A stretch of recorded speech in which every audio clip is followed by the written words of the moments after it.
6月份的部分的话，针对职业安全的健康的宣导的部分。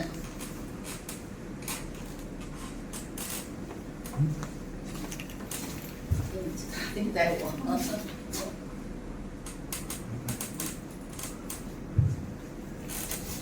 来，我们就是认识过敏性的咳嗽，然后像一直咳嗽是过敏还是感冒还是流感，这个我们自己就本身可能就是要注意一下咯。好，然后认识过敏咳嗽常见的原因有换气、变天，也是原因的之一。哈，那常见的过敏源有尘螨、霉菌，好，然后灰尘还有 PM2.5的空污，这都是那个常见的过敏源。那温度、湿度的影响也是。那过敏性咳嗽常见的因素，刚刚有提到了嘛，尘螨、霉菌啊，然后灰尘，还有 PM2.5，还有猫狗的毛，好，然后另外一个坚果、海鲜的温度、湿度的影响，这都是。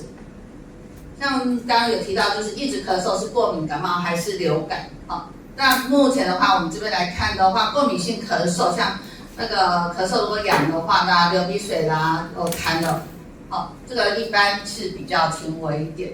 那感冒的部分的话，喉咙痛啊，那个痰已经有黄的话，那一般这个其实已经有细菌的，都是会有感染的。那这个部分就是要注意。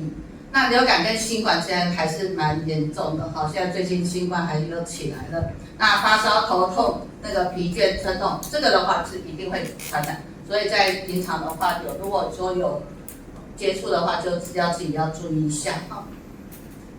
然后再来是过敏咳嗽的早期治疗，我们认识3大改善治疗方向，就是生活的改善。那生活改善的话，我们就是要有良好的作息，那还有防过敏源，就是我们要定期环境的清洁哈。衣物、床单，我们它会固定差不多1个礼拜、2个礼拜。有的是1个月，最少的尽量1个月，我们就是尽量把它做更换哈。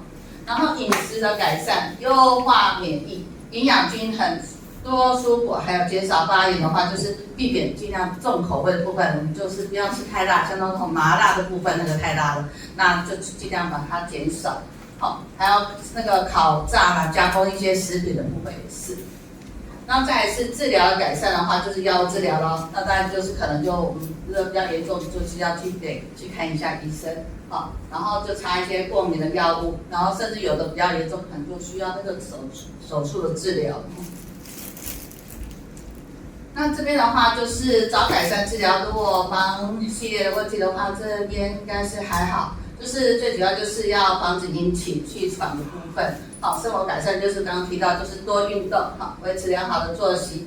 饮食的改善的话，就是建议营养均衡，多吃蔬菜和水果，然后尽量避免辣味、重口味，哈，然后烧烤、炸物、加工食品。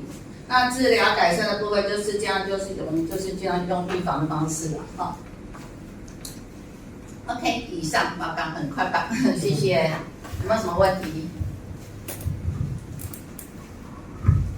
其实还是希望大家真的都健健康康的，啊。